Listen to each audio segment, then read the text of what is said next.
Madame, Monsieur, bonsoir. Merci d'être sur Télé Africa. Nous avons rendez-vous ce jour pour l'émission L'Idemir. C'est votre émission qui fait le point sur l'actualité qui prévaut au Gabon et à l'international tous les jeudis sur notre chaîne de télévision.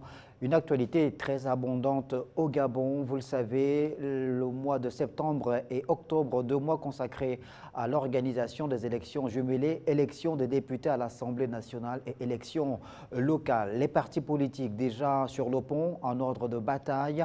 On assiste à des cérémonies d'investiture de candidats à la candidature dans certaines formations politiques et déjà la pré-campagne quasiment lancée, notamment sur les réseaux sociaux. L'actualité, c'est aussi les suites de l'affaire Sylvia Bongo Ondimba et Noureddine Bongo Valentin à la lumière de cette déclaration des d'éminent le procureur général qui est revenu sur cette affaire en mettant le marqueur sur des éléments de droit qui prouvent que la libération sous condition de Sylvia Bongo Ondimba et de son fils Noureddine Bongo Valentin est une libération encadrée par la loi et non un accord politique qui aurait été passé entre le gouvernement gabonais et les prévenus. Dans cette émission, on va également faire le point sur la lutte contre la corruption à la lumière de cette audience que le président de la République, chef de l'État et chef du gouvernement, Brice Clotaire Oligui Nguema, a accordé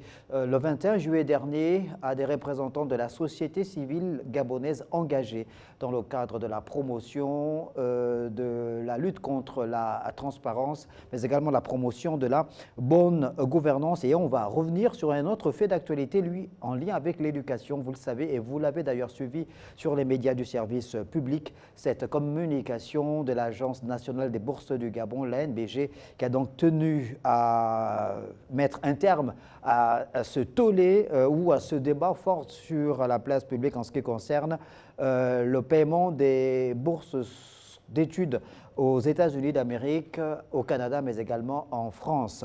Pour faire le point sur cette forte actualité, j'ai le plaisir de recevoir sur ce plateau 3 invités. Je reçois Jean-Christian Combila, journaliste principal, analyste politique, mais également coordonnateur général du mouvement Les Témoins de l'Histoire. Monsieur Combila, bonsoir. Bonsoir, Je monsieur reçois Cambo. également sur le plateau Stevie Essima. Il est analyste politique et il est responsable de la plateforme Expression Citoyenne. Monsieur Essima, bonsoir. Bonsoir, monsieur Pambo. Et je reçois aussi Pascal Nkoulou, acteur politique. Monsieur Nkoulou, bonsoir. Bonsoir, monsieur Cambo. Merci beaucoup à tous les trois d'être autour de la table pour qu'une fois de plus, nous puissions décrypter l'actualité, forte actualité. Donc, 2 principales thématiques nous intéressent ce soir. La première sera donc consacrée à cette audience que le président de la République a accordée le 21 juillet dernier à des acteurs de la société civile qui sont donc engagés dans le cadre de la lutte contre la corruption.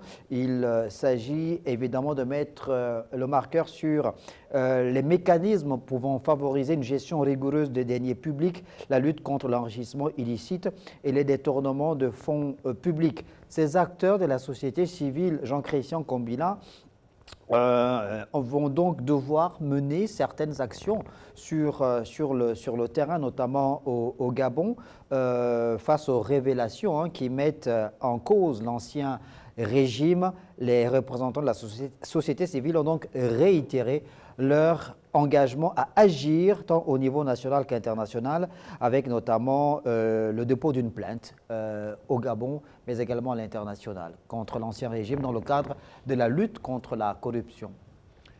Mais déjà, le fait que le président de la République, chef de l'État, chef du gouvernement, Brice Clotaire Oligui Nguema reçoive la société civile, n'est-ce pas, témoigne de ce que la société civile aujourd'hui joue un rôle majeur dans notre pays. Et vous vous souviendrez que la constitution nouvellement, n'est-ce pas, adoptée dans notre pays, celle de la Ve République, reconnaît, n'est-ce pas, la société civile comme actrice aujourd'hui nouvelle, n'est-ce pas, de notre système démocratique. Et de ce point de vue-là, la société civile gabonaise est très engagée, n'est-ce pas, dans la lutte contre la corruption et dans n'est-ce pas, le plaidoyer en faveur d'une moralisation des mœurs politico-administratives et financières. On sait très bien que la société civile a été à l'avant-garde, n'est-ce pas, du combat contre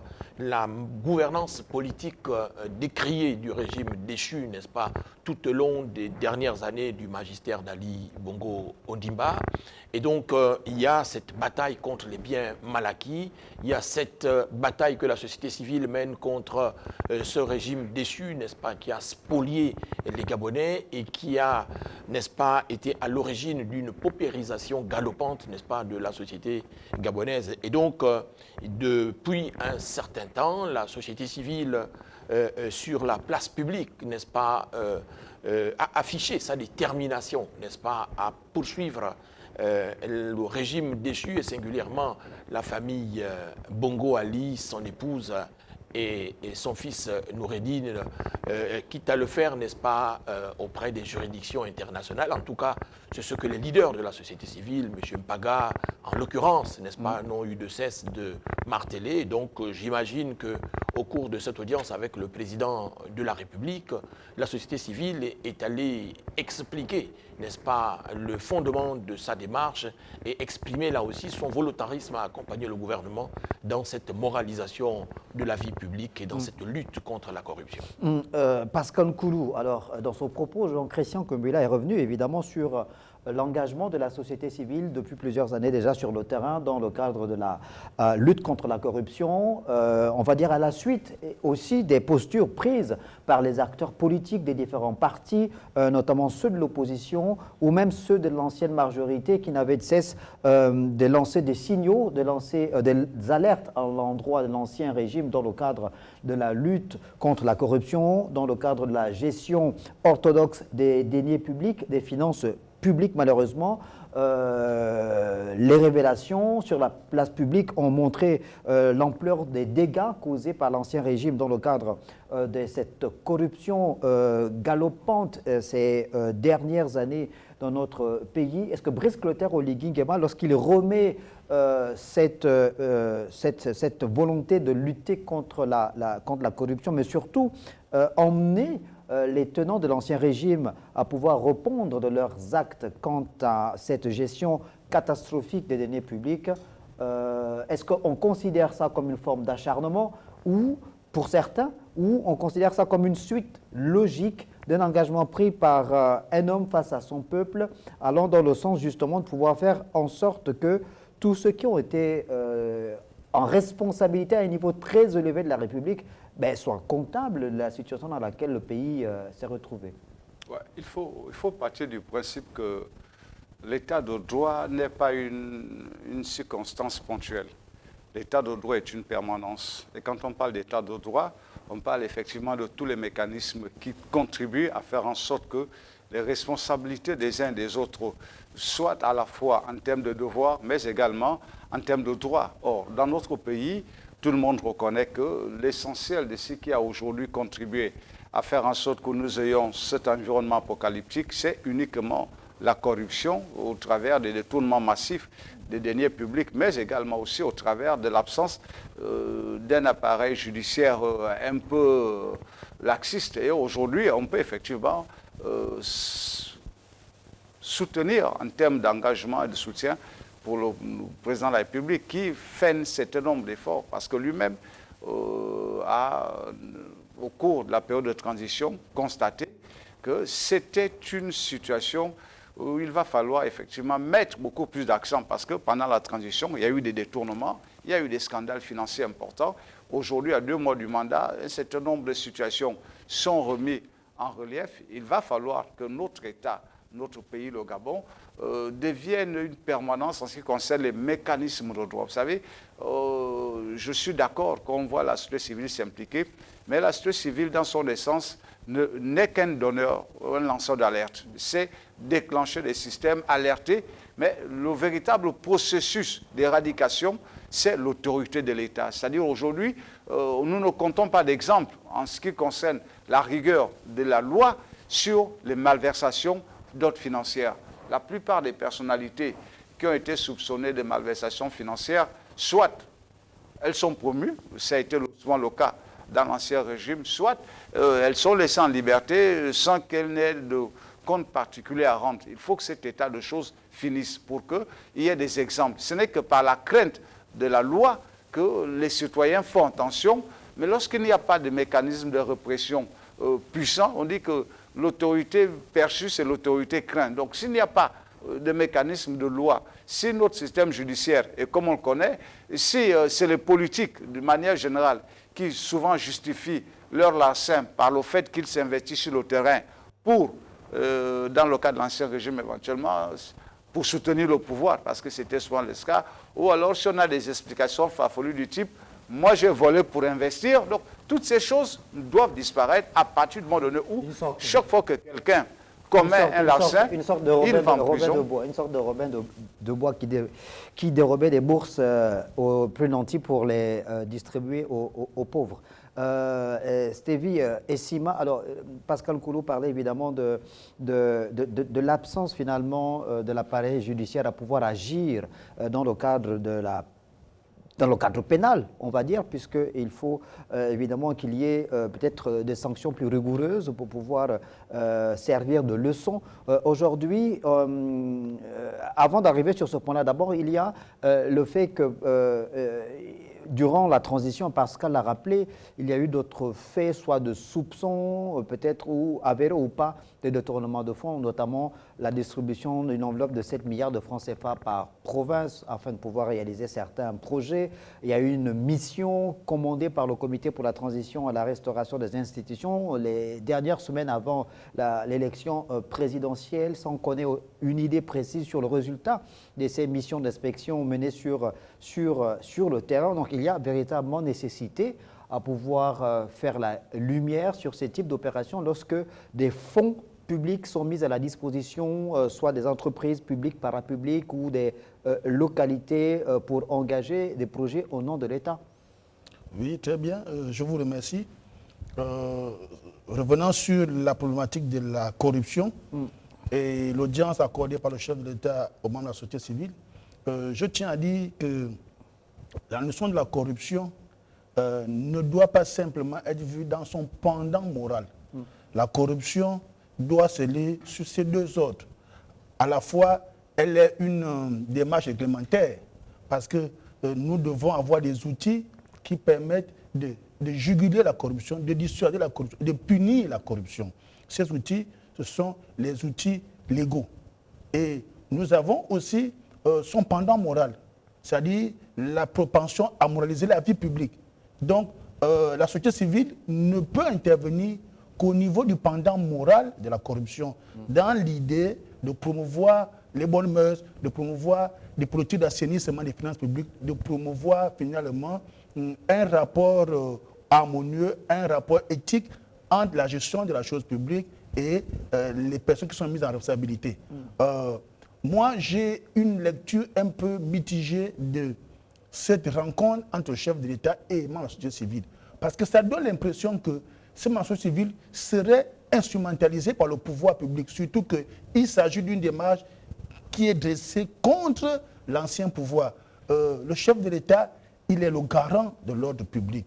Et nous avons dans notre pays un arsenal juridique pour réglementer la question de la corruption. Nous avons la commission d'enrichissement illicite, nous avons les tribunaux, nous avons d'ailleurs les ministères, les administrations qui sont dédiées pour laissons travailler ces instruments légaux qui sont mis en exergue pour juguler la question de la corruption. Quand vous dites laissons travailler ces différents instruments, vous faites bien de rappeler évidemment l'existence de la Commission nationale de lutte contre l'enrichissement illicite qui existe depuis plusieurs années maintenant au Gabon, mais dont on se demande, on cherche l'efficacité dans l'action. Vous avez parlé, il y a par exemple la Cour de compte qui existe, il y a l'ANIF, l'Agence nationale d'investigation financière dont on dit aujourd'hui qu'il faut renforcer les missions. Qu'est-ce qui fait en sorte que ces différents instruments justement n'arrivent pas à pouvoir mettre en relief les mécanismes qui nous permettent de juguler la corruption au Gabon? Mais parce que sous l'Ancien Régime, les politiques se voyaient être au-dessus de l'arsenal juridique, au point où un magistrat avait du mal à convoquer un acteur politique mis en stabilité du fait de ne pas avoir une suite favorable et parfois de saturer les foudres du pouvoir politique. Or, aujourd'hui, avec la volonté du chef de l'État affichée d'assainir le milieu public, d'assainir les finances publiques, d'assainir notre vie publique, il est question maintenant de donner la vigueur à ces instruments juridiques pour mener à bien leur mission. Pourquoi? Parce que, si vous me permettez, lorsque la société civile se mêle de ces questions, elle sort de son cadre moral et vient investiguer le champ réglementaire. Mieux, la société civile, les membres qui ont été reçus par le chef de l'État, on peut remettre en cause leur légitimité. À parler aujourd'hui de la société civile, pourquoi? Pour la plupart, ils ont des responsabilités dans l'administration. Pour la plupart, ils sont affichés, étiquetés politiquement. Donc on ne peut pas dire que la société civile, ce n'est pas un badge qu'on vous colle, ce n'est pas un dossard qu'on vous donne, c'est une philosophie, c'est un postulat de défense des droits de l'homme. Lorsqu'on est déjà affilié à une administration en tant que dirigeant, à un parti politique en tant que dirigeant, on n'est plus neutre.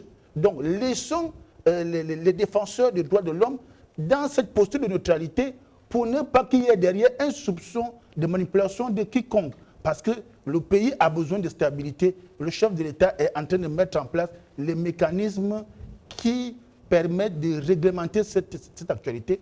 On pourrait mal percevoir cette audience parce que les acteurs ne sont pas forcément les acteurs qu'il faut pour mener. Mais Jean-Christian Combila a rappelé dans son propos l'engagement de ces différents acteurs de la société civile depuis plus d'une vingtaine d'années maintenant sur ces questions en lien avec la lutte contre la corruption. C'est valable pour Marcona et Sangui, dont on connaît le combat, non pas seulement circonscrit à la protection de l'environnement, mais même dans ce cadre-là, à attirer l'attention des pouvoirs publics de l'ancien régime dans le cadre de la corruption dans le milieu environnemental. C'est valable pour Aminata Ondo, par exemple. C'est encore plus valable pour Georges Ompaga, qui a fait justement de cette question, évidemment, son principal champ de bataille. On va y arriver.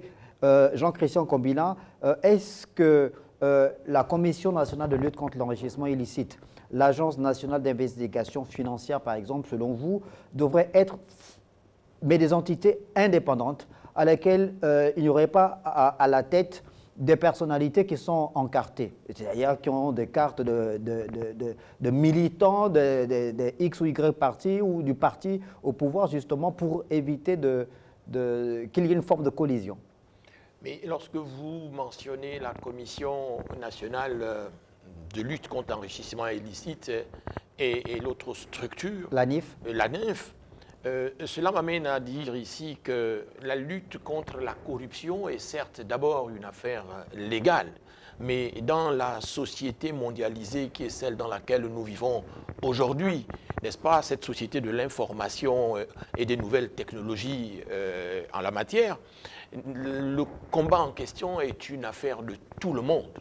Et aujourd'hui, l'intérêt qu'il y a dans cette audience que le président de la République, Brice Clotaire Oligui Nguema, a accordé aux acteurs de la société civile tient au fait que c'est un combat transversal et le contexte dans lequel est intervenue cette audience nourrit l'intérêt parce que tout à l'heure, lorsque nous avons entamé cette émission, vous avez questionné le fait que à travers la sortie du procureur Eddy Minang, n'est-ce pas, il y avait là le souci de fixer la communauté nationale et même internationale sur le fait qu'il n'y a pas eu d'arrangement politique. Et c'était l'une des inquiétudes, n'est-ce pas, formulées par la société civile lorsque Ali Bongo et sa famille sont sortis du Gabon. Cette société civile et même de nombreux compatriotes dans notre pays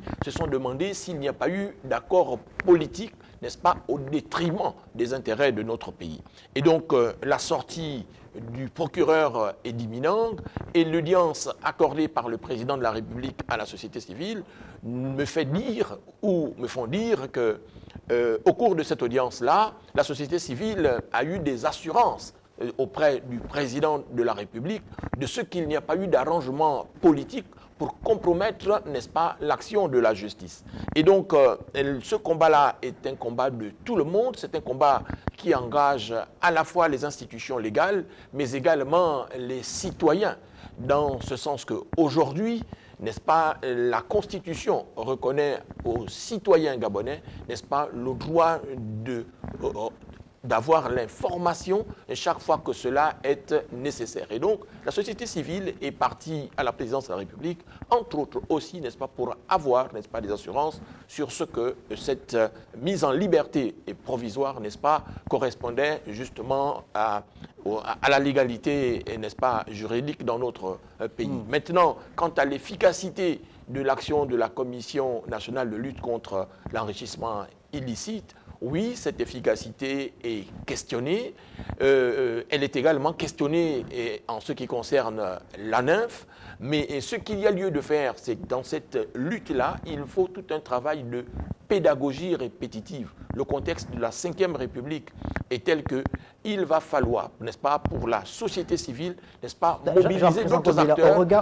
Au regard de l'ampleur, je veux dire, qu'a prise... Enfin, c'est une gangrène, il faut le dire, parce que la question liée à la lutte contre la corruption est une question posée, qui s'oppose avec acuité au Gabon depuis les années 70. On l'a dit, Omar Bongo Ondimba, fraîchement président de la République, déjà au milieu des années 70, le révélait. Il y a des phrases du président Omar Bongo qui sont restées dans l'histoire aujourd'hui. La corruption est un serpent et l'argent gagné malhonnêtement un venin. C'est dans les années 70. On est en 2025. Vous parlez encore de pédagogie. Est-ce qu'on est à l'étape de la pédagogie ou des sanctions simplement? Monsieur Pambo, vous savez, la question de la corruption, tant qu'il y a des corrupteurs, il y aura toujours des corrompus.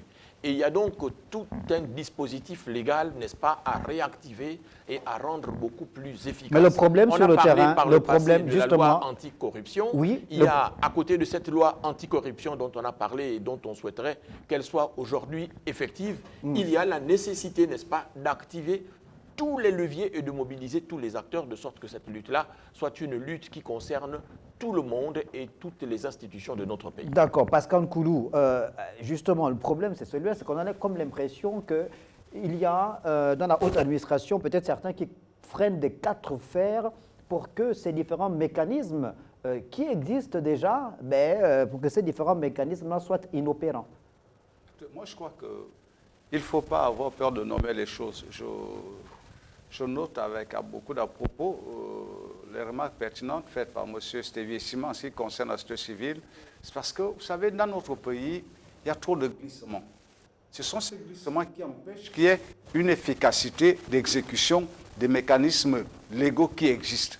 À partir du moment donné où nous sommes dans une république, la seule pédagogie qui s'y est, c'est quand tu vois les gens là en prison qu'ils ont volé. Tu dis, si moi aussi je vole, j'irai en prison. Mais lorsqu'il y a une pédagogie de promotion des brigands, tout le monde se prête à ce jeu. Et aujourd'hui, tous ceux qui sont là, dehors, qui roulent carrosse et qui construisent des châteaux, vous connaissez un seul fonctionnaire qui peut construire une maison qui a valeur de 200 millions, aligner un parking de 644 à la valeur de 60 millions? Il n'y en a pas. Aucune fonction Gabon ne peut vous le permettre. Donc, nous avons, par habitude, par laxisme, laissé se développer un environnement de corruption endémique. Aujourd'hui, le mal du Gabon, c'est le fait du détournement. Ça veut dire que quand on vous entend parler, ça veut dire que c'est entretenu, c'est ça? Non seulement entretenu, mais avec des complicités très larges. C'est-à-dire qu'aujourd'hui, chaque fois qu'on entend qu'il y a eu des détournements, c'est de l'échelle du milliard. Vous savez comment on sort un milliard du trésor public? Vous savez comment est-ce qu'on fait pour mettre un milliard dans une banque? Si vous avez 3 millions, vous, M. Pambo, vous souhaitez les mettre dans votre banque, vous remplissez des tonnes de justificatifs. Parce qu'il y a des conventions COBA qui disent qu'au-delà de tel montant, tel individu doit pouvoir justifier. Alors vous avez des gens qui brassent des milliards. Chaque fois qu'on a entendu parler de détournement, c'est de l'échelle du milliard. Combien de personnes sont là en prison pour ça? Il y a eu des révélations, la société civile quelquefois, les journaux quelquefois, mais également des dénonciations citoyennes. Très souvent, le seul problème, c'est l'absence d'application des règles de droit. Il n'y a pas de justice dans cette affaire. Et c'est devenu nature chez nous. C'est-à-dire, il y a même des palais, M. Kombilaki parle de pédagogie, il s'est même installé une culture où on vous dit, ah, il faut faire vite, il faites comme les autres. Vous êtes là, c'est votre tour, faites comme les autres. C'est-à-dire, dépêchez-vous de piller les caisses de l'État et aller investir. Et ça devient une habitude qu'il faut également rompre. C'est pour ça, moi, je pense que si on veut efficacement lutter contre la corruption, il faut en sorte que l'espace politique soit un espace où il y a beaucoup de rigueur en ce qui concerne la pression financière dans les élections. Parce que quand vous arrivez à justifier que des individus balancent des masses d'argent pendant la campagne électorale, balancent des masses d'argent, on va revivre le même scénario tout de suite. On va voir des tonnes de t-shirts, on va voir des tonnes de gadgeterie. Personne ne s'intéresse. C'est pour ça que les gens se battent pour être au gouvernement. C'est pour ça que les gens se ruent vers les régies financières. Pourquoi? Parce que chaque fois qu'on fait des captations soit pour les partis politiques, on fait des captations pour aller en campagne, on fait des captations pour soutenir le président.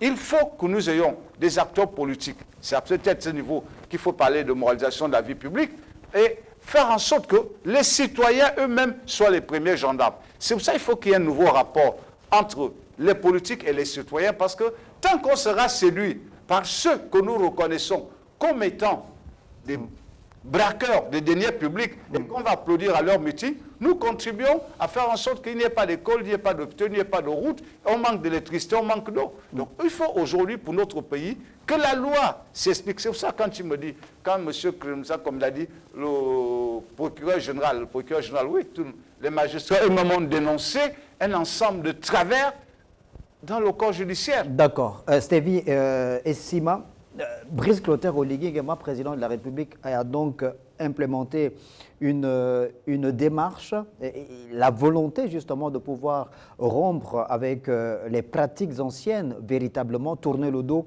à ces pratiques qui ont fait du mal aux finances publiques, parce que ce sont des crimes financiers qui ont retardé pendant longtemps le développement du Gabon. Il faut enfin, que faut-il créer sous forme d'électrochoc pour passer de la parole à l'acte? Très bien.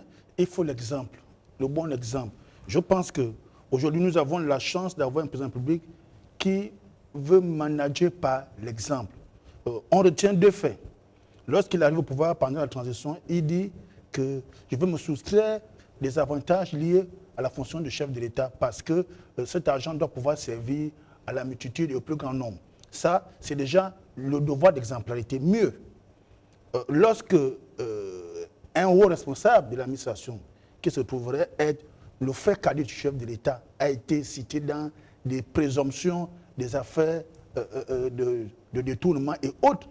Le chef de l'État n'a pas hésité à démettre son frère de ses fonctions.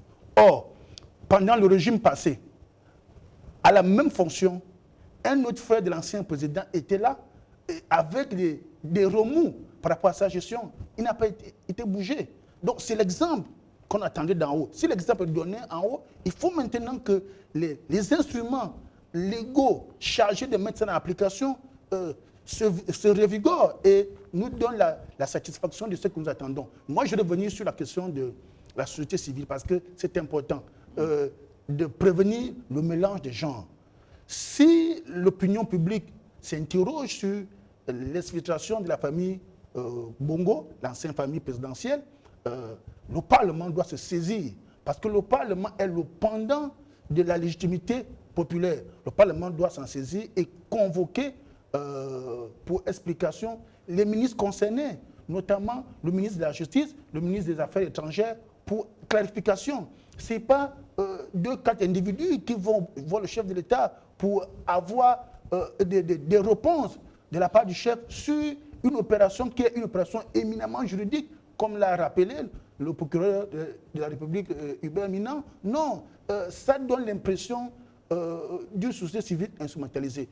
En France, puisque c'est notre exemple légion. Pourquoi parler d'instrumentaliser alors qu'autour de la table, vous reconnaissez que ces différents acteurs de la société civile sont engagés dans le cadre de ces questions depuis plusieurs années maintenant au Gabon? Pourquoi parler d'instrumentalisation aujourd'hui? Il s'agit maintenant des cas de visite de ces personnalités aujourd'hui. Makonna a toujours été un leader engagé dans la question environnementale, dans la question de transparence, publier ce que vous consommez, par exemple. Vous payez. Vous publiez ce que vous payez, oui. Il a été toujours dans ce type de démarche en tant que Makonna. Oui, c'est un acteur respecté et respectable qui a toujours... Mais c'est valable pour Georges Paga? Oui, tous. Mais sauf aujourd'hui, qu'est-ce qui change? Monsieur Georges Paga, M. Makona, Mme Aminata Ondo, aujourd'hui, ils sont en responsabilité dans l'administration publique. Donc, ça peut être des voix neutres. Mieux, parmi eux, il y en a qui sont des responsables politiques dans des partis politiques à des niveaux de responsabilité suffisamment élevés. Ce n'est plus des voix neutres. Ce que nous disons, c'est que le contrôle citoyen de l'action de l'État existe, est encadré, mais que d'autres citoyens spontanément exercent cette démarche. Parce que ce que nous devons privilégier, c'est la neutralité de la démarche. Parce qu'il ne faut pas alourdir le postulat du chef de l'État d'assainir le peuple. Sinon, ça va être assimilé à une guerre de tranchées. Il ne s'agit pas d'une guerre de tranchées, il s'agit de laisser la loi, de laisser le droit s'exercer. Et c'est en cela que cela me gêne. Que ce soit d'autres acteurs de la société civile, jugés neutres, il n'y a pas de problème. Mais ces personnalités ont des fonctions administratives et politiques. Elles ne peuvent plus aujourd'hui parler légitimement au nom de la société civile parce que facilement, elles peuvent être attaquables du fait de leur manque de neutralité au regard de ces différentes fonctions et casquettes qu'elles ont aujourd'hui, ces personnalités. Jean-Christian Kombila, alors on a évoqué également un point, celui du dépôt imminent d'une plainte au Gabon dans le cadre des procédures de lutte contre la corruption par ces acteurs de la société civile au Gabon, mais également à l'international. Cette démarche s'inscrit dans le respect des engagements internationaux du Gabon, État partie à la Convention des Nations Unies contre la corruption, dite Convention de Mérida. Il y a 189 pays aujourd'hui dans le monde qui ont donc paraphé ou signé cette convention, dont le Gabon. C'est le premier instrument juridique universel destiné à prévenir et à lutter contre ce phénomène et adopté en 2003 avant d'entrer en vigueur en 2005. Donc là, il y a une volonté des autorités gabonaises de se porter jusqu'à l'échelle internationale, évidemment, au nom de cette signature de la Convention de Mérida pour lutter et continuer à lutter contre la corruption. Nous sommes dans une société de liberté, de respect, n'est-ce pas, des droits fondamentaux de la personne humaine. Nous sommes dans une société démocratique qui est ouverte aux partenariats multilatéraux à l'échelle internationale. La société civile est libre, n'est-ce pas, d'entreprendre de façon unilatérale les démarches qu'elle souhaite et qu'elle juge nécessaires, n'est-ce pas, pour le triomphe de la vérité au profit de la nation gabonaise.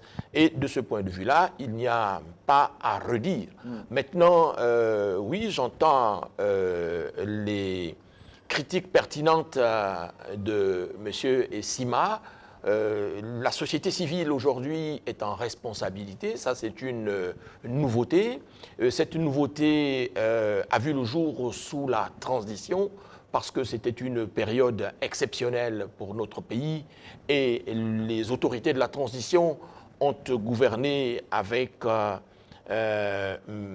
mettant en œuvre, n'est-ce pas, le modus operandi autour de l'inclusivité, et donc l'ensemble des forces vives de la nation ont été associées, n'est-ce pas, à cette gouvernance du processus de transition. Maintenant, il faut aussi relever que le Conseil économique, social et environnemental, où siège la grande majorité, n'est-ce pas, des acteurs de la société civile, est l'assemblée, entre guillemets, populaire de la société civile. Et c'est donc légitime, n'est-ce pas, que ces acteurs de la société civile puissent y siéger, n'est-ce pas, à côté d'autres cadres compétents de notre République. Et donc, pour moi, en ce qui me concerne, cela ne me gêne pas outre mesure. Maintenant, il faut voir la lutte contre la corruption et la volonté de moralisation des mœurs politico-administratives et financières, n'est-ce pas, au-delà, n'est-ce pas, des griefs qui sont formulés contre Ali Bongo et sa famille. La moralisation de la vie publique n'est pas exclusivement ciblée contre Ali Bongo et sa famille, et c'est une préoccupation qui concerne le devenir de notre nation. Et la Ve République, n'est-ce pas, interpelle l'ensemble de tous les compatriotes qui vont être mis en responsabilité pour que ceux-ci gouvernent, n'est-ce pas, avec un nouvel état d'esprit attaché, n'est-ce pas, aux critères à la fois de performance, mais aussi de civisme et de patriotisme. D'accord. Évidemment que cette politique-là repose sur l'engagement de l'État gabonais à promouvoir la transparence et la bonne gouvernance. Ainsi se referme donc le premier tiroir de cette émission de l'île de Mire. On va ouvrir le second tiroir pour évoquer une autre actualité, revenir sur cette actualité en lien avec le paiement des bourses d'études aux étudiants gabonais, notamment dans les pays industrialisés, les pays développés, aux États-Unis d'Amérique, au Canada et en France. Cette semaine, l'Agence nationale des bourses du Gabon, l'ANBG, a fait une importante communication dont que je vous propose d'écouter. Mesdames et messieurs les nouveaux bacheliers, les étudiants, chers parents, chers partenaires de l'éducation et du développement. Suite aux très hautes instructions de Monsieur le Président de la République, chef de l'État, chef du gouvernement, son Excellence Brice Clotaire Oligui Nguema, concernant l'octroi des bourses à l'étranger à compter de l'année académique 2025-2026, l'Agence nationale des bourses du Gabon tient à rappeler que ces instructions visent la stricte application du décret 065-PR-MES-RSIT du 12 février 2024 fixant le régime des bourses en République gabonaise. En effet, au terme de l'article 20 de ce décret, les bourses sont octroyées pour les études à l'étranger dans les filières jugées prioritaires pour le développement national, telles que la transformation des matières premières, l'agronomie et la sécurité alimentaire, le numérique et la digitalisation, l'aéronautique, les énergies renouvelables, la spécialité médicale. Par ailleurs, cette instruction vise également pour les mêmes types de formations à privilégier certaines destinations à l'étranger, financièrement plus soutenables, telles que le Maroc et le Sénégal, où le coût moyen par étudiant est respectivement de 5 504 000 francs et de 3 172 000 francs, en comparaison de la France, du Canada et des États-Unis, où ce coût est respectivement de 8 505 000 francs, 13 928 000 francs et 24 405 000 francs CFA. Il convient toutefois de rassurer tous nos étudiants boursiers actuellement en formation en Europe, en Amérique, en Asie ou ailleurs, qui n'ont pas à s'inquiéter dès lors qu'ils remplissent les critères de maintien dans le cycle ou d'attribution de bourse pour un nouveau cycle d'études. Je vous remercie. Voilà, la communication donc de l'Agence nationale des bourses du Gabon sur cette actualité. Pascal Nkoulou, évidemment qu'on s'était interrogé dans nos émissions sur cette question et le président de la République, Brice Clotaire Oligui Nguema, qui a donc donné ses orientations pour faire en sorte que les étudiants gabonais continuent de pouvoir bénéficier du soutien de l'État dans le cadre de leur formation, dans le cadre des filières jugées aujourd'hui prioritaires pour la transformation nationale. Je crois que le principe a toujours été celui-là. C'est-à-dire que vous bénéficiez des bourses pour aller dans les meilleures universités, ce que vous êtes dans des filières d'urgence et prioritaires par rapport aux besoins locaux. Bon, maintenant, c'est la gestion interne, comme on venait de parler tout à l'heure, des détournements qui a fait en sorte que ce mécanisme-là soit dévoyé au profit de nos pratiques et de nos habitudes, qui fait en sorte que vous avez un étudiant qui figure sur la liste de la NBG comme étant aux États-Unis alors qu'il est en Tunisie. Vous avez un étudiant qui figure sur une bourse, liste de bourses alors qu'il ne se trouve même pas sur les bancs de l'université. Donc c'est toutes ces choses qui ont fait en sorte que la masse allouée aux étudiants, masse financière, soit multipliée par 10 aujourd'hui. Hormis le fait qu'on prend des précautions pour donner la priorité au secteur important, mais il faut également assainir les mécanismes de gestion de plus en plus pour qu'il y ait des possibilités de permettre au maximum, un grand nombre de jeunes Gabonais d'aller dans ces universités, parce qu'aujourd'hui, de quoi est-ce qu'on a besoin? On a besoin d'avoir des compatriotes bien formés. On a besoin de voir des compatriotes capables de prendre le relais dans un certain nombre d'industries. Le président prône de plus en plus une forme d'industrialisation accélérée. Donc il faut des Gabonais capables de gérer ces entreprises. Il faut des Gabonais capables de convenir aujourd'hui des différents mécanismes qui existent sur le plan du commerce, etc. S'il n'y a pas de bonne formation, ou si on continue de jouer, moi c'est l'expression que je trouve, de jouer avec les affectations de bourse, on n'aura pas une économie performante. Parce qu'on a des économies performantes que lorsqu'il y a des cerveaux capables d'user et de gérer de manière convenable ces ressources. Malheureusement, l'NBG a souvent été l'objet de scandales. Est-ce que le fait de donner la priorité à certains secteurs suppose également qu'à l'intérieur, les mécanismes de gens sont jeux? Je crois que l'une des mesures les plus importantes, c'est celle qui a été prise de procéder au moins à la bancarisation. Ça, au moins, ça a été une chose qui a permis de limiter toutes les déviances qu'il y avait au sein de cet organisme. D'accord. Stevie et Sima, quelle est votre lecture sur cette actualité? Ma lecture, c'est vraiment de regretter ce qu'est devenu notre déontologie, notre démarche administrative. Un chef d'État, on le sécurise, on le protège. Lorsqu'un chef d'État est appelé à aller rencontrer ses compatriotes, ça veut dire qu'il y a eu des fiches qui lui ont été données. Lorsque le République est allé parler de l'affaire des bourses, il a eu des fiches pour pouvoir aller parler de ça. Donc, on ne vient pas faire des retropédalages, des rattrapages. Ça veut dire que c'est le chef qu'on met en mal. Parce qu'il ne faut pas donner l'impression du serpent qui se mord la queue. C'est le chef qui doit venir recadrer. Ça veut dire que les techniciens en charge des questions spécifiques qui engagent la vie de la nation doivent faire en sorte que chaque fois que le chef doit se prononcer sur un domaine précis, il ait tous les éléments d'appréciation objectifs. De sorte qu'on n'ait pas l'impression d'un pas devant, un pas derrière. Parce que ça c'est une communication dans la déontologie administrative qui me pose un peu problème.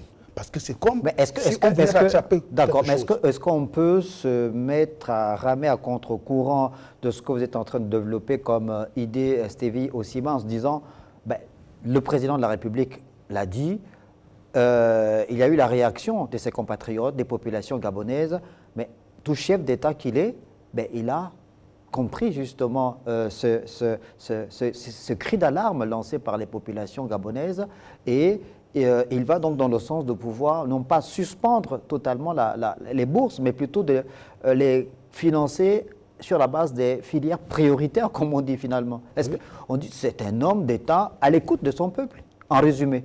Si c'est le cas, vous laissez le politique venir faire cette communication.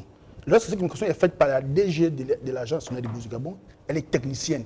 C'est le technicien qui, au préalable, a fourni la fiche technique au président de la République qui revient faire cette communication. Non. Tel que vous... Bon, nous, on n'est pas dans les secrets de Dieu. Donc, je ne vais pas m'avancer jusqu'à dire qu'on avait fait une fiche au président de la République sur cette question. Un chef d'État ne peut pas venir parler des choses sans qu'on ne lui ait pas fait de fiches. On est là dans la spéculation. On interroge les démarches, on interroge les mécanismes. L'administration, chacun de nous a un petit expérience dans l'administration. Ce que nous disons, c'est qu'il faut aider le chef. Ce que nous faisons ici et ce qu'on fait partout ailleurs, c'est de pouvoir aider le chef. Lorsqu'une communication est faite et qu'il y a un retour qui n'est pas satisfaisant, vous laissez le politique venir gérer parce que le relais doit être politique. Ça veut dire, ça aurait pu être si pas le chef d'État lui-même, ça aurait pu être le vice-président du gouvernement ou le ministre en charge des finances qui gère l'NBG, ça aurait pu être la tutelle politique. Mais quand c'est le technicien qui vient faire cette communication, ça pose un problème de respect de la déontologie du fonctionnement de l'administration. C'est cela mon interrogation et ma posture. D'accord. Jean-Christian Kombila. Écoutez, moi, je partage l'orientation que vous avez, vous, M. Pambo, donnée tout à l'heure à la compréhension de cette sortie de l'Agence nationale des bourses et stages. Oui, le chef de l'État a fait une annonce, une déclaration à l'adresse des étudiants au cours de son dernier séjour aux États-Unis d'Amérique, mais cette annonce n'a pas été définitive. Le président a mis les choses en perspective. Et de ce point de vue-là, on a réagi davantage avec émotion pour penser que le propos du chef de l'État était un propos radical. Mais évidemment, le chef de l'État est à l'écoute de la jeunesse qui a manifesté d'une façon ou d'une autre. Et aujourd'hui, il y a ce communiqué de l'ANBG qui montre bien qu'il n'y a de richesse que d'hommes. Et aucun pays au monde ne peut se développer sans prendre véritablement en compte la question fondamentale de la formation de qualité de ces ressources humaines. Et notre pays n'a pas d'autre alternative que d'investir, n'est-ce pas, énergie et moyens dans le développement du capital humain. C'est ce que nous comprenons par cette sortie de l'ANBG. Et puis, il y a aussi aujourd'hui le souci de coller le financement des études, n'est-ce pas, aux besoins de l'économie nationale. Il y a le cap de l'industrialisation qui est fixé par les plus hautes autorités de l'État. On sait très bien que dans d'autres pays, en Asie en l'occurrence, il y a 2 ou 3 ans, le Japon a définitivement fermé près de 40 universités qui formaient dans les domaines de la sociologie, de l'anthropologie et de la littérature pour privilégier, n'est-ce pas, les nouvelles technologies de l'information et de la communication. Donc, il est de bonne espérance, n'est-ce pas, après avoir écouté ce communiqué de Madame Paul-Elisabeth Mbumba-Lassi, la directrice générale des bourses et stages, de voir que notre pays va davantage financer les formations dans les domaines pointus de l'aéronautique, n'est-ce pas, des biotopes forestiers, de tout ce qui est technologie avancée. La digitalisation. Et ça, c'est très bien.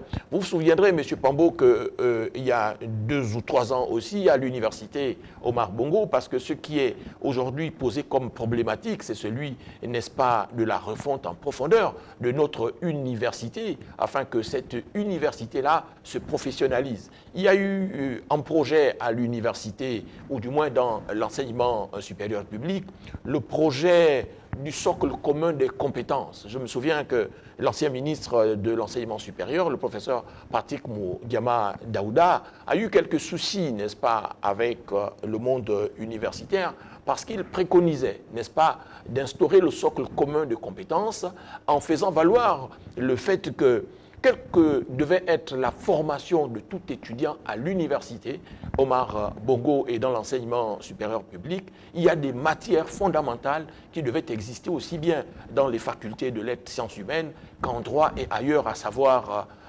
les éthiques en l'occurrence. Et que quelle que soit la filière à l'université qu'un étudiant devrait aujourd'hui embrasser, dans cette filière-là, contrairement à ce qui se fait jusque-là par le passé, il doit y avoir les nouvelles technologies de l'information et de la communication, il doit y avoir la correspondance administrative, il doit y avoir l'anglais, il doit sans doute y avoir aussi, n'est-ce pas, la gestion des ressources humaines. Pour répondre aux besoins du marché, aux besoins du moment. Pour répondre justement aux besoins de la mondialisation des économies. Pascal Nkoulou, alors, cette actualité, évidemment, a mis en relief un ensemble d'éléments que vous avez tous les trois autour de la table pu révéler, mais ça remet au centre, évidemment, la problématique de tous ces moyens qu'il faut continuer à mettre sur la table pour soutenir cette formation des jeunes Gabonais, si le Gabon veut véritablement aller à la rencontre des autres nations à travers le monde avec des acquis sur la place internationale. Je crois que tout le monde sait que les besoins du Gabon en ce qui concerne les secteurs techniques de pointe et scientifiques de pointe sont énormes. La preuve, c'est qu'on a des établissements. Vous avez un enfant qui part de la classe de 6e en 3e, fait le BPC, il n'a pas de prof de maths, il n'a pas de prof de physique. Ça veut dire que les besoins sont énormes. Et je voudrais relever ce que M. Stévé ici m'a dit, c'est important. Il ne faut pas relativiser ce type de situation. Le président de la République ne s'invente pas ou ne s'improvise pas pour aborder un sujet aussi sensible avec ses compatriotes, d'autant plus que ces derniers se retrouvent à l'étranger. Ce type d'initiative ou ce manque de rigueur doit être sévèrement puni. Parce que, heureusement que le chef de l'État a estimé que cette situation devait être rendue publique. Parce qu'on aurait pu effectivement se réveiller au cours d'un conseil de ministre et puis on entend que, bon, finalement, voilà la mesure qui a été prise au niveau des bourses et ça crée une situation de rupture entre le président qui prône à la fois l'excellence et invite à ce qu'il y ait un meilleur investissement des jeunes Gabonais dans des secteurs importants. Et puis bon, malheureusement, il a été prudent en rendant public cette situation. Ça a permis qu'il ait un retour vite. Et aujourd'hui, on assiste effectivement à cette situation de rétro-pédalage. Parce que le président, en établissant des équivalences, parce qu'il dit, au lieu que vous veniez ici, il vaut mieux aller peut-être au Ghana, au Sénégal, ça veut dire que cette information ou cette approche lui a été communiquée par les techniciens.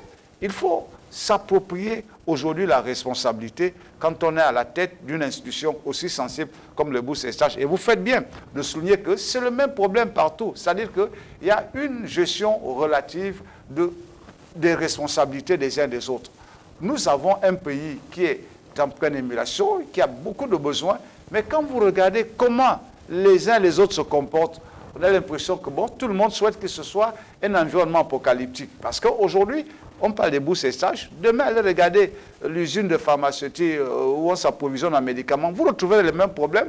Allez regarder à la CNAMGS où il s'agit de s'occuper des Gabonais économiques. Vous retrouvez les mêmes problèmes. C'est-à-dire qu'il y a un désengagement de ceux qui sont chargés de faire en sorte que ces politiques publiques, qui sont à la fois des mécanismes de solidarité, mais également des mécanismes de promotion, puissent être maintenus et rendus performants, n'assument pas. Et ça, c'est véritablement terrible pour notre pays. Parce que, quels que soient les secteurs que vous allez faire une sorte d'inventaire, vous trouverez que les gens sont à l'opposé des responsabilités qui devraient être assumées. Et aujourd'hui, vous voyez, la CNSS n'arrive plus à payer. Les facteurs internes plombent les détournements, etc. La CNAMGS, il y a quelque temps, les pharmacies refusaient de recevoir les usagers CNAMGS. Tous les secteurs sont comme ça. Les gens ne veulent pas assumer leurs responsabilités. C'est pour ça, tout à l'heure, quand on parlait de corruption, la seule façon, c'est l'exemple.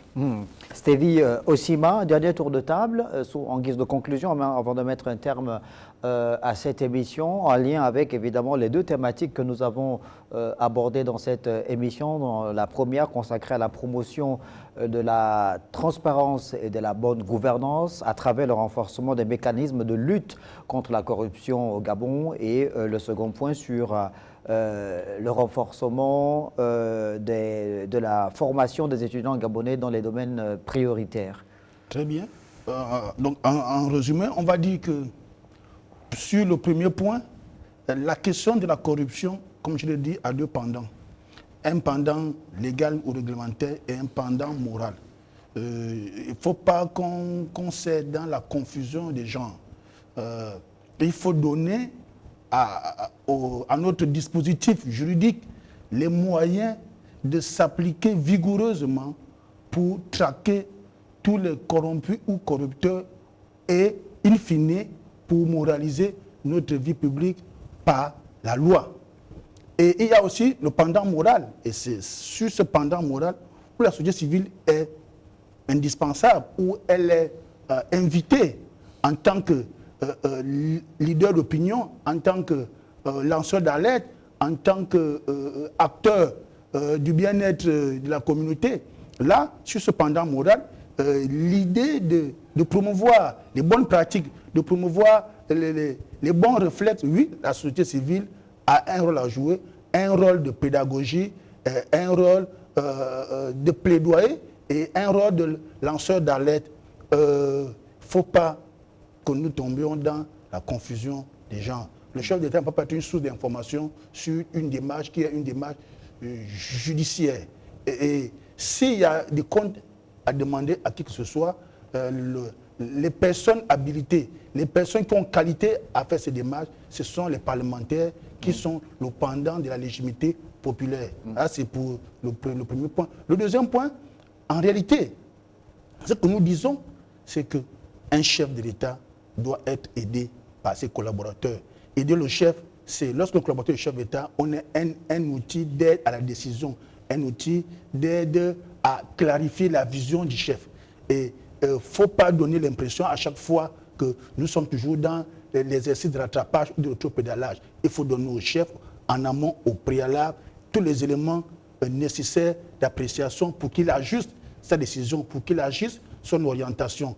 Parce que cela ne donne pas l'impression d'un des managements sereins et que les techniciens se mettent à l'œuvre pour accompagner le président public. Et vous me permettez, oui, nous saluons. Le principe n'est pas de remettre en cause le fait d'avoir donné aux Gabonais des bourses. Vous savez, la bourse est un principe de l'égalité des chances. Et donc, moi, en tant qu'un fils de prolétaire, je ne peux que saluer l'idée de permettre au plus grand nombre d'avoir la bourse. Et donc, le principe, ce n'est pas ça qui pose problème. Et nous nous réjouissons qu'il y ait eu finalement cette communication par rapport à l'idée de donner la bourse aux gens. Mais ce que nous avons dénoncé, c'est la démarche. Et les gens qui ont porté la communication, c'est cela que nous avons dénoncé. Mais nous sommes tout à fait heureux que nos frères, nos jeunes frères, nous on a fini un peu avec ça, nos jeunes frères qui sont dans les sujets bancs de l'école, puissent bénéficier de la bourse et continuer à étudier pour nous apporter la plus-value nécessaire dont notre pays a besoin. Merci Stevie Essima pour cette conclusion. Pascal Koulou. Oui, je crois que nous avons fait l'inventaire des situations qui sont des situations extrêmement importantes. Notre pays est un pays en progression.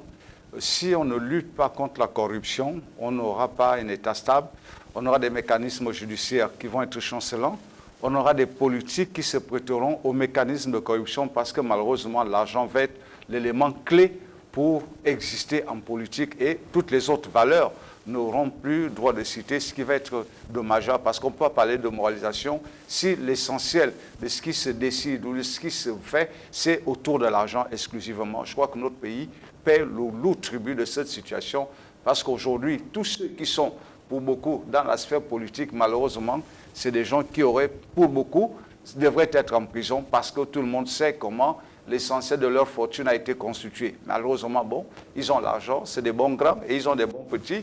Du coup, on est dans une sorte de rue infernale, c'est la course des rats. Par rapport à la situation de la NBG, je dis que le président a été prudent en révélant cette situation parce que ça aurait dû faire l'objet d'une situation profonde de rupture. Parce que comme tout le monde le sait, 95% des Gabonais, pour beaucoup, sont accrochés à l'espoir que leurs enfants puissent bénéficier de ces bourses pour sortir leur famille de la situation de précarité dans laquelle ils se trouvent. Or, en rompant ce lien de solidarité, qui est un lien d'engagement important pour l'État, dans les mécanismes de relèvement, ça allait causer des frustrations et conduire beaucoup de familles à se désengager du sol de l'État. Ceci d'autant plus que si cette mesure avait été appliquée, ben, les enfants de ceux qui ont des moyens importants auraient continué d'apprendre dans ces mêmes universités, retourneraient au pays, occuperaient les mêmes fonctions. Donc, du coup, on n'aurait pas cette inclusion voulue par le chef de l'État. D'accord. C'est une bonne chose que le chef de l'État ait parlé. Ça a permis aux gens de se ressaisir et aux responsables de la NBG qui ont voulu trouver une faille là pour ne pas assumer leurs responsabilités, de faire un rétropédalage en venant expliquer les priorités, toutes ces choses. C'est du basique. Merci, M. Koulou. Merci beaucoup. Jean-Christian Kombila, votre conclusion. Et pour conclure, à l'aune de ces deux faits que sont, de ces deux actes que sont l'audience accordée par le président de la République à la société civile, je dirais que la lutte contre la corruption et l'impunité participent du renforcement de l'autorité de l'État. Et cette autorité de l'État est indissociable de l'action de l'administration. Quand on parle d'administration, on parle là aussi de revoir, n'est-ce pas, les pratiques en termes de recrutement des élites, de revoir des pratiques en termes de gestion, n'est-ce pas, des carrières, en termes de gestion financière et de gestion, n'est-ce pas, de processus de passation, n'est-ce pas, de marchés publics conformément au code des marchés.